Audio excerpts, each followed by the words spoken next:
오늘도 온라인으로 주일 예배에 참석하시는 여러분을 그리스도의 이름으로 축복합니다. 우리는 요즘 어려움과 환난의 시대를 살아가던 하나님의 백성들에게 사도 베드로를 통해 주시는 메시지를 함께 상고하며 은혜를 나누고 있습니다. 지난 주일에는 우리의 대적 마귀가 우리의 영혼과 가정을 파괴하려고 삼킬 자를 찾는 우는 사자처럼 두루 다닌다고 말씀하시면서, 그래서 우리가 영적으로 깨어서 사탄의 모든 거짓말의 불화살을 믿음의 방패로 막아내고, 또 그리스도의 그 십자가의 승리를 붙잡는 믿음으로, 하나님의 진리의 말씀으로, 그 복음의 진리로 마귀를 맞서 싸우라고 말씀하시는 것을 들었습니다. 오늘 본문에서는 이제 이 사도 베드로는 마귀의 공격으로 그 박해와 환난, 어려움을 당하는 중에도 하나님의 자녀들을 향한 그 하나님의 변치 않는 목적과 또 모든 은혜의 하나님께서 우리를 끝까지 붙들어 주신다는 그 약속을 깨우쳐 주십니다. 이렇게 우리를 끝까지 하나님께서 붙들어 주신다는 이 진리를 성도의 견인이라고 우리가 부르는데요, 현재는 비록 우리가 어려움과 환난을 경험하지만 하나님께서 우리를 방치하거나 버려두심이 아니라 He cares for you, 하나님께서 우리를 돌아보시기에, 돌보시기에 하나님께 우리 모든 염려를 맡기라고 하십니다. 불같은 시련과 폭풍 중에도 하나님께서 은혜로 우리를 끝까지, 우리가 천국문에 도착하는 그날까지 성도의 믿음을 붙들어 주신다는 약속을 하시는 것입니다. 베드로전서 전체의 주제는 은혜였습니다. 오늘 이 12절에 내가 여러분에게 간단하게 이 글을 썼는데 이것이 하나님의 참된 은혜라는 것을 증언합니다 라고 얘기합니다. 하나님의 참된 은혜를 선포하고 증거하기 위해 이 베드로 전서를 썼다는 것입니다. 은혜란 우리에게 어떤 자격이나 공로가 있어서가 아니라 무조건적으로 하나님께서 우리에게 사랑과 관심을 베풀어 주시는 것을 뜻하는 말입니다. 이것을 베드로는 그리스도 안에서 우리를 부르사 하나님의 영원한 영광에 들어가게 하셨다는 그런 말씀으로 이 은혜가 무엇인지를 상기시켜 줍니다. 첫 번째로 하나님의 은혜는 그리스도 안에서 우리에게 주어진다는 것입니다.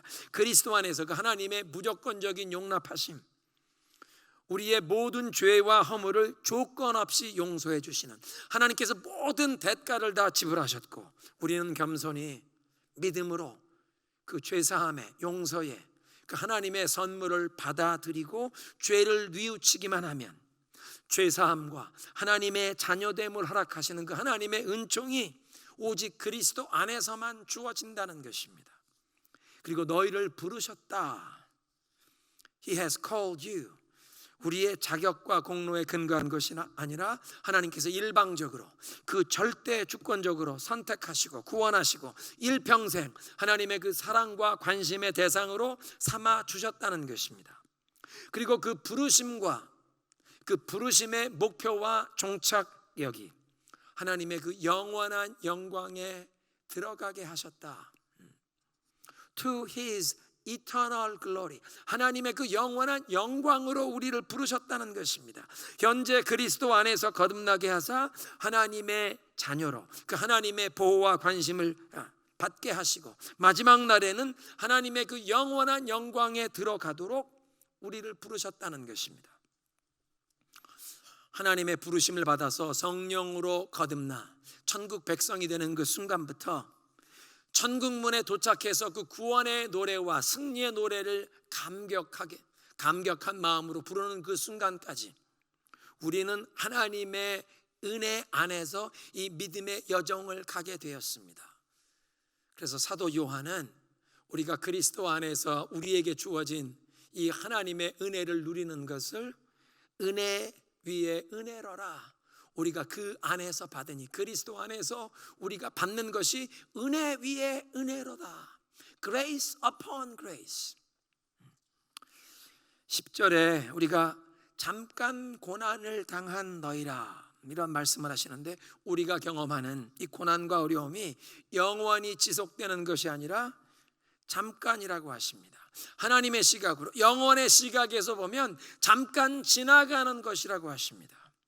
당장 힘들고 어려운 상황이 지속될 때 우리는 출구도 없는 길고 긴 동굴에 들어온 것 같은 그런 의심과 낙심이 찾아오기도 하지만 하나님께서 잠깐 당하는 고난이라고, 이 터널의 끝이 곧 다가온다고 말씀하십니다. 빛이 비치는 새벽이 오기 전에 가장 어둠이 짙은 법이기 때문에 우리는 칠흑같이 어두운 그 환난 가운데 낙심하거나 의심하는 것이 아니라 더욱 믿음으로 인내하라는 것입니다. 믿음에는 인내가 함께 가는 것입니다. 인내하며 소망 가운데 기다리면서 하나님께서 약속하신 것을 우리가 받아 누리게 되기 때문입니다. 모든 은혜의 하나님께서 우리에게 잠깐 고난을 당하도록 하시고 무엇보다 그 고난 중에서 우리에게 은혜를 부어주십니다. 베드로전서 4장에서 우리는 그 고난을 통해 성도를 하나님께서 정결하게 하신다는 것을 배웠습니다. 하나님께서 교만한 자를 물리치시고 겸손한 자에게 은혜를 베푸시는데 고난이 우리를 겸손하게 하는 것입니다. 고난을 통해 인간은 우리가 의지하던 모든 것을 다 내려놓고 하나님을 찾게 되고 오직 하나님만 의지하고 신뢰하는 것을 배우게 됩니다. 하나님 한 분이면 충분하다는 그 진리를 고난을 통해 우리는 경험하면서 배우게 되고 그것을 우리의 입술로 고백하며 간증하게 된다는 것입니다. 오늘 본문 10절에서는 성도가 이 고난을 통과하는 동안 모든 은혜의 하나님께서 친히 우리 가운데 행하실, 친히 하나님 행하실 역사 4가지를 말씀하십니다. 약속으로 주시는데요, 10절에 잠깐 고난은 당할 너희를 친히 온전하게 하시며 굳건하게 하시며 강하게 하시며 털을 견고하게 하시리라. 첫 번째로 온전하게 하신다고 말씀하십니다. 영어로는 restore, NIV에 이렇게 회복하신다 그렇게 번역되었는데요, 이 카타르티조라는 이 헬라어 단어가 마태복음 4장 21절에 신약성경에 처음 쓰였을 때는 예수님께서 야고보와 요한을 제자로 부르시는 그 장면에 어부였던 그들이 그물을 수선하는 장면인데 그 그물을 수선하는 저들의 행위를 묘사하는 단어였습니다. 하나님께서 친히 고난을 통과하는 성도들을 온전하게 하신다는 이 말씀이 마치 찢어진 그물을 수선하여 온전하게 만들어서 다음번 고기잡이를 준비하듯 하나님께서 우리의 병들고 상한 심령을 죄와 상처로 손상된 우리의 마음과 우리의 삶을, 관계를 치유하시고 온전하게 회복시키신다는 그런 의미입니다. 예수님께서 제자들을 부르시면서 나를 따르라, 내가 너희로 사람을 낚는 어부가 되게 하리라 말씀하셨는데, 사람을 낚는 어부가 되려면 찢어진 그물이 수선되어야 합니다. 우리 영혼에 치유가 필요하다는 말씀입니다. 처음 예수님을 만나고 성령으로 거듭나서 하나님의 자녀라는 새로운 신분을 우리가 얻었지만 과거의 죄와 역기능으로 상한 우리의 영혼과 인격에 하나님의 그 치유의 은총이 필요하다는 것입니다. 출애굽한 이스라엘 백성이 약속의 땅에 도착해서 하나님께서 약속한 그 땅을 유업으로 들어가서 얻기 전에 먼저 저들에게 하나님께서 요구하시는 것이 있는데 길갈에서 온 백성이 할례를 받으라고 명하십니다. 출애굽한 이스라엘 백성들은 모세와 함께 출애굽했던 그 모든 사람들은 다 할례를 받은 사람들이었는데 40년 동안 광야를 여행하는 동안 그들은 다 죽었고 이제 광야에서 태어난 그 다음 세대는 광야에서 매일 이동하는 그런 상황이었기에 저들이 아무도 할례를 받지 못한 사람이 되었다는 것입니다. 하나님의 백성이라는 징표를 몸에 받는, 우리 오늘날 크리스찬으로 얘기하면 세례를 받아야 하는데 할례를 받지 못한 사람이 되었다는 것입니다.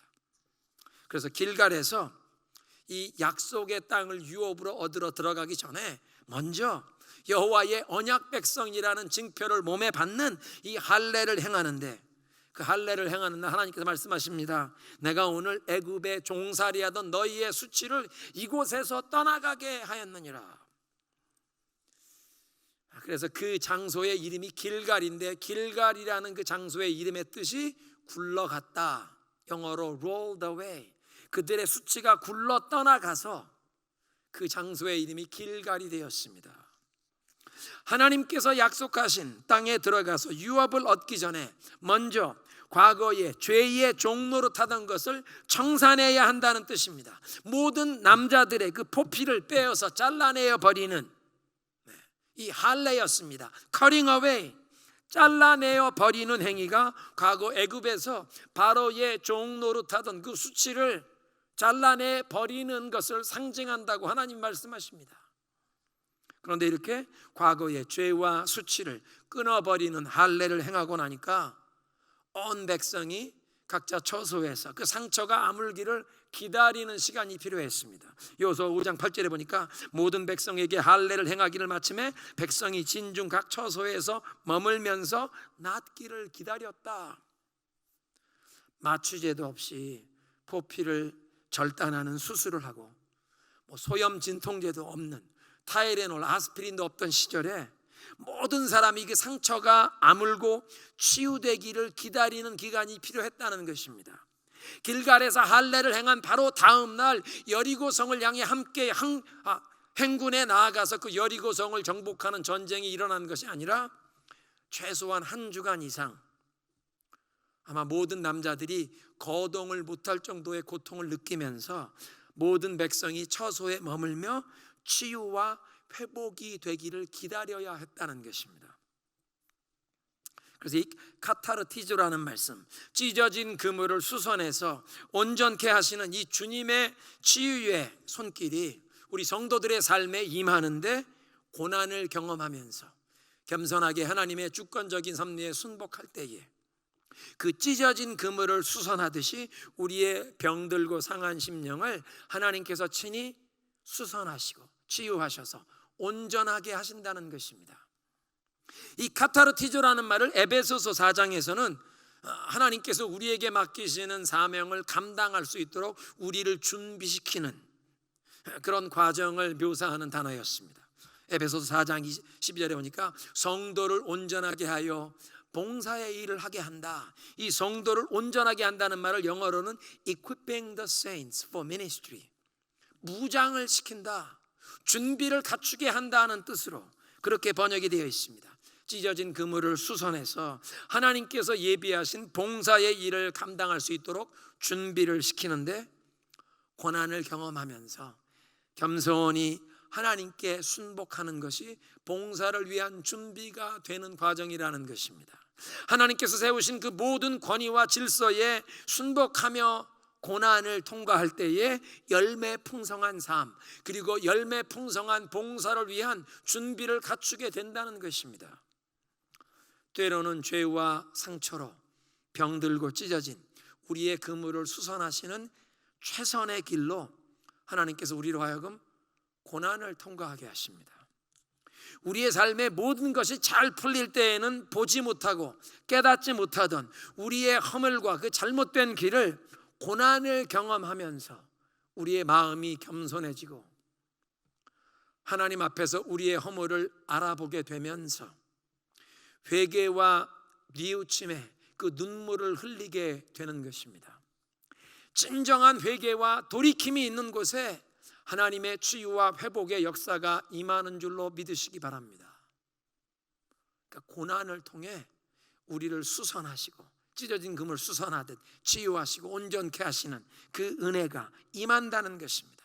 그러니까 고난은 성도를 정결케 할 뿐만 아니라 영적으로 온전하게 만드는, 영적인 성숙으로 나아가도록 하는, 하나님께서 예비하신 봉사의 일을 감당할 준비를 갖추게 만드는 과정이라는 것입니다. 두 번째로 굳건하게 하신다. NIV 영어 성경에 make you strong, 강하게 하신다. 이 스테리조라는 이 단어가 누가복음 22장에서도 사용되었는데요, 예수님께서 베드로에게 사탄이 너희들을 밀가부르듯 다 소나귀에 넣으려고 그렇게 요구했지만 베드로야, 내가 너를 위해 기도했는데 내 믿음이 떨어지지 않도록 내가 너를 위해 기도했노라. 그러니 네가 돌이킨 후에 내 형제들을 굳게 하라. 이 형제들을 굳게 하라는 단어가 스테디조입니다. 최후의 만찬을 마치고 이제 겟세마네 동산으로 나가 예수님께서 기도하시다가 이제 붙잡혀 가실 그 저녁이었습니다. 사탄이 제자들을 밀가부르듯 하라고 손에 채를 들고 이 밀을 까부르듯이 이 제자들을 다 소나기에 쥐려고 했는데, 그런데 예수님께서 특별히 베드로를 위해 기도하시면서 베드로의 믿음이 완전 실패로 끝나지 않도록 I pray that your faith may not fail. 내 믿음이 완전 실패로 완전 파멸로 끝나지 않도록 베드로의 믿음을 보호하시는 그런 기도를 해주셨다는 것입니다. 그래서 내가 돌이킨 후에, 주님께서는 이미 베드로가 예수님을 모른다고 3번 부인할 것을 아셨지만 그런 죄와 실수에 빠졌다가도 돌이킨 후에 그의 믿음이 회복된 후에 다른 제자들을 굳게 하라 말씀하십니다. 겟세마네 동산에서 모든 제자들이 다 예수님을 버리고 도망쳤습니다. 베드로만 예수님을 부인한 것이 아니라 모든 제자들이 다 예수님을 버리고 도망쳤는데 자신들의 수치스럽고 부끄러운 그 실패에 자괴감을 느끼며 실망에 빠졌을 것입니다. 사탄의 마귀의 그 정죄하는 거짓말에 저들이 시달렸을 것입니다. 그런데 그런 형제들을 죄에 빠졌던 베드로가 돌이킨 후에 그들을 굳건하게 하라는 것입니다. 저들을 위로하고 격려하며 자신도 넘어졌었지만 주님께서 자기를 회복시켜 주신 그 은혜를 경험했기에 저들을 위로하고 격려하면서 우리들의 모든 연약함과 실패에도 불구하고 우리를 향한 예수님의 사랑이 변치 않는 것을 확신하면서 그 형제들의 믿음이 흔들리지 않도록 그들을 굳건하게 해줘라 말씀하십니다. 그러니까 고난을 통과하는 동안 주님께서 친히 우리들을 굳건하게 하신다. 우리를 위로하시고 격려하셔서 우리를 향한 주님의 사랑이 흔들리지 않는 것을 확신하게 하시고 우리의 믿음이 흔들리지 않도록 우리를 굳건하게 해주신다는 것입니다. 3번째로 강하게 하신다. 스테네오라는 이 단어는 목적의식과 뜻이 흔들림이 없다는 뉘앙스가 있습니다. 성도가 고난을 통과하는 동안 주님께서 찢어진 그물을 수선하시듯 치유하시고 온전하게 하셔서 또 앞으로 사명을 감당할 수 있도록 그렇게 무장시켜 주시고 그리고 믿음이 흔들리지 않도록 굳건하게 세워주시는 은혜를 경험하면서 3번째로 목적의식이 강해지는데 무엇도 막을 수 없고 포기할 수 없는 그 불굴의 목적의식과 사명감으로 충만하게 된다는 것입니다. 고난을 통과하면서 세상의 모든 것이 결국은 없어질 것, 결국은 사라질 것, 결국은 우리가 다 내려놓아야만 할 것을 깨닫게 되면서 이 세상은 영원히 남지 아니할 일시적인 것이요 우리를 하나님께서 그 영원한 영광에 들어가도록 불러주셨기에 결국은 영원히 남을 그 하나님의 나라를 위해 하나님께서 맡겨주신 그 사명을 완수하기 위해 나의 인생을 살기를 원하는 그 사명감에 불타오르게 된다는 뜻입니다. 강하게 하신다. 주님이 우리를 부르신 그 목적, 그 사명감에 강하게 된다는 뜻입니다. 마지막으로 터를 견고하게 하신다. 영어 성경에 steadfast, 킹 제임스는 establish, 이 기초를 견고하게 놓았다는 뜻인데요, 건물의 기초를 든든하게 한다는 뜻입니다. 사람이 고난을 통과하기 전에는 우리의 믿음의 실체를 알 수 없습니다. 그런데 고난을 통과하면서 우리의 믿음이 진짜인지 아니면 모양만 갖추고 실제는 없는 작은 풍랑도 감당하지 못하는 연약한 믿음이었는지가 드러나게 된다는 것입니다. 히브리서 2장 1절은 우리가 흘러 떠내려가지 않도록 우리가 들은 이 복음의 말씀을 굳게 붙잡으라고 말씀하십니다. 복음의 말씀을 굳게 붙잡지 않으면 우리의 믿음이 그냥 물결에 흘러 떠내려간다.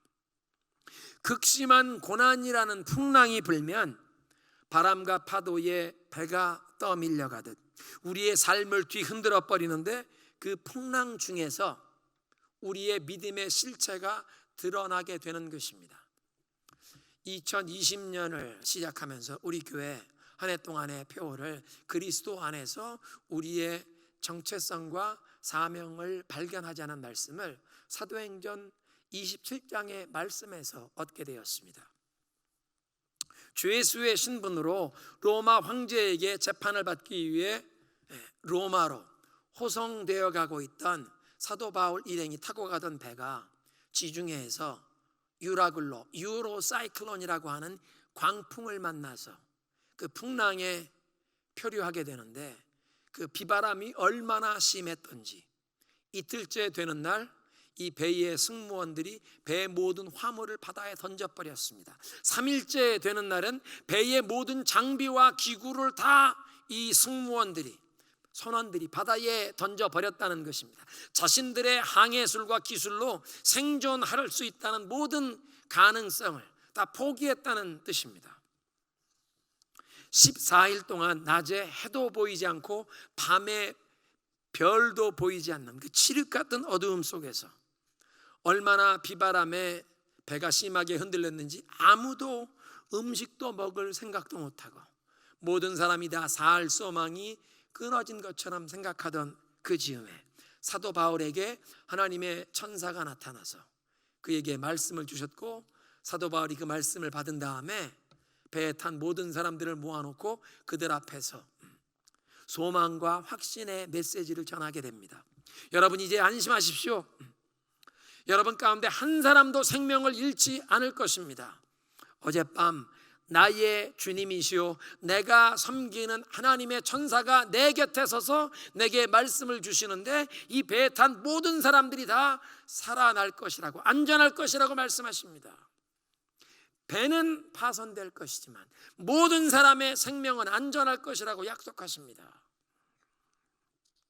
그 배에 탄 276명의 사람들이 죄수 신분이었던 사도 바울 한 사람 때문에 하나님께서 그 모든 사람의 생명을 너에게 준다, 사도 바울 때문에 살아나게 되었는데, 그 이유는 사도 바울이 선포했던 자신의 정체성과 사명감 때문입니다. 23절에 나의 주님이시오 내가 섬기는 하나님의 천사가 찾아오셨다.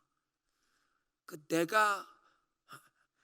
내가 섬기는 하나님, 나의 주님이신 하나님, 영어 성경에 보면 God whose I am and whom I serve, 나는 하나님의 소유입니다. 하나님이 나의 주인이십니다. 사도 바울의 정체성은 내가 누구에게 소속되었느냐에서 밝혀지고 있습니다. 나는 하나님의 소유입니다. God whose I am, 하나님이 나의 주인이시고 나는 하나님의 소유가 된 사람입니다. 그리고 두 번째, whom I serve, 나는 그분을 섬깁니다. 사도 바울의 인생의 사명은 하나님께서 맡기시는 이 일을 감당하는 것입니다. 하나님을 기쁘시게 하는 것이었습니다. 이런 말씀으로 그리스도 안에서 우리의 정체성과 사명을 발견하자고 시작했는데, 정말 올해 코로나 팬데믹이라고 하는 광풍이 불어와서 우리가 살고 있는 이 서북미 지역뿐만 아니라 전 세계를 혼란과 두려움에 휩싸이게 만들었습니다. 그리고 코로나 팬데믹이라는 이 광풍을 통해서 온 세상이 흔들리는 이 쉐이킹하는 상황인데, 이 쉐이킹, 온 세상이 흔들리는 이 상황에 하나님께서 세 가지를 허락하시는 것을 봅니다. 첫째는 바람이 나무에 흔들릴 때 생명력이 다 떨어진 낙엽이 그 바람에 떨어지는데, 하나님께서 이번 코로나 팬데믹이라고 하는 광풍을 통해서 우리들의 삶에, 세상 모든 사람들의 삶에서 생명력이 없는 것들이 떨어져 나가게 하십니다. 그동안 붙들고 의지하던 것이 부질없는 것임을 점점 더 깨닫게 만드십니다. 두 번째로, 나무가 흔들릴 때, 쉐이킹할 때 익은 열매가 떨어지기도 하는데, 지금 하나님께서 이 코로나 팬데믹을 통해서 하나님께서 기뻐하시는 열매가 수확되는 기회를 주십니다. 개인에게, 가정에, 교회 공동체에, 선교 공동체에 하나님이 기뻐하시는 열매를 수확하는 기회를 열어주고 계십니다. 세 번째로, 나무를 옮겨 심으면 흙으로 덮으면서 그 뿌리를 흔들어 주는데, 그 나무를 흔드는 것은 뿌리가 견고하게 든든하게 자리 잡도록 흔들어 주는 것입니다.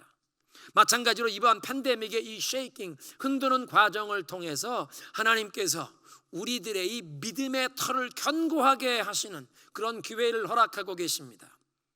교회에서 공예배를 자유롭게 모일 수 없는 그런 상황인데, 주님께서 요한복음의 그 사마리아 수가성 우물가의 여인에게 하셨던 말씀처럼 이 산에서도 말고 저 산에서도 말고, 사마리아의 그리심산도 아니고 예루살렘의 시온산도 아니고, 하나님께 예배하는 자들은 신령과 진정으로 예배하라, 성령과 진리 안에서 예배하라는 그 주님의 말씀을 우리가 실천하는 참된 예배자로 거듭나는 기회를 주고 계십니다. 하나님이 원하시는 산제사, 우리의 온 삶이 살아있는 예배로, 걸어다니는 죄물로, 예배자로 살아가라고 주님이 이 팬데믹의 기회 동안 우리의 이 믿음의 가장 기본 예배자로 살아가는 삶을 연습하게 하십니다. 고난을 통해 털을 견고하게 하신다. 이 때멜리오라고 하는 이 헬라 말에 털을 견고하게 하시는 은혜가 지금 이 팬데믹 중에 우리에게도 주어지는 것입니다. 오늘의 메시지를 정리하겠습니다. 불같은 시련과 이 환난의 폭풍을 지나가는 우리에게 하나님께서 우리를 끝날까지, 천국문에 도착하는 그날까지 끝까지 우리를 붙들어 주시겠다고 약속하십니다. 성도의 견인의 은혜입니다. 하나님께서 우리의 믿음을 그 영광으로 들어가게 하실 때까지 끝까지 붙들어 주신다는 것입니다. 그리고 지금 우리가 경험하는 고난은 잠깐 고난을 당하는 것이라고 하십니다. 하나님의 영원의 시각에서 보면 이것은 잠깐 고난을 당하는 것이요, 소망의 아침이 다가와서 우리에게 그 영원한 하나님의 영광에 들어가게 하신다고 하십니다. 그런데 고난을 통과하는 동안 하나님께서 친히 성도들의 삶에 베푸실, 친히 행하실 네 가지 은혜의 역사, 첫째는 온전하게 하신다고 말씀하십니다. 찢어진 그물을 수리하듯 치유하시고 온전케 하시고 무장시켜 하나님께서 준비하신 일을 감당할 수 있도록 준비시켜 주시는 그 치유에 온전케 하시는 역사입니다. 굳건하게 하신다고 하십니다. 고난 중에 우리를 격려하고 위로하셔서 우리를 향한 주님의 사랑이 변치 않는 것을, 우리의 믿음이 확신할 수 있도록 굳건하게 하신다고 하십니다. 더욱 강하게 하신다. 고난을 통과하면서 세상의 헛된 것들은 내려놓고 이제 우리의 삶을 하나님께서 맡겨주시는 사명을 위해, 하나님의 부르심을 향해 온전히 드리겠다고 하는 사명감이 불타오르는 그 목적의식과 사명감이 강해진다는 것입니다. 마지막에 털을 견고하게 하신다. 건물의 털을 견고하게 하신다. 뿌리를 든든하게 박히게 하신다. 이 팬데믹을 통해 낙엽이 떨어져 나가듯 생명력 없는 것들 다 내려놓으라고 하십니다. 열매를 수확할 기회를 개인과 가정과 교회와 선교 공동체에 주십니다. 하나님이 정말 기뻐하시는 열매를 수확할 기회를 주고 계시다고 말씀하십니다. 무엇보다 털을, 뿌리를 든든하게 하는 기회라고 하십니다. 우리의 믿음, 비록 함께 다 모일 수는 없지만 대면해서 모이지 못할지라도 우리의 믿음을 견고하게 하는, 지난주에 함께 배운 말씀 가운데 영적 전쟁에 나 홀로가 아니라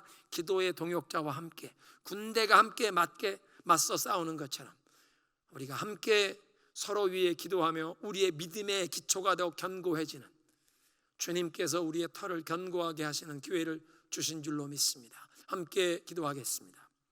우리 함께 기도하실 때 어떤 환난과 어려움 중에도 끝까지 우리를 붙들어 주시는 성도의 견인의 은혜, 하나님의 그 영원한 영광에 들어가게 하실 때까지 우리를 붙들어 주셔 주님의 은혜에 감사하시면서 도리어 이 고난을 통과하는 동안 주님께서 우리를 온전하게 하신다. 찢어진 금을 수선하시듯 우리를 치유하시는 은혜가 고난을 통해 우리의 믿음을 더욱 온전하게 하시는 역사가 임하는 줄로 믿으시기 바랍니다. 우리를 굳건하게 하십니다. 주님께서 우리의 믿음이 흔들리지 않도록 더 굳건하게 해주십니다. 우리를 향한 주님의 사랑이 변치 않는 것을 더욱 확신케 하십니다. 세 번째, 우리를 강하게 하신다. 우리의 목적의식과 사명감이 더욱 강해진다는 것입니다. 마지막으로 우리의 터를 견고하게 하신다. 이 코로나 팬데믹이 우리의 믿음의 기초를 더욱 든든하게 하는 그런 기회가 되게 하실 줄로 믿습니다. 함께 기도합니다.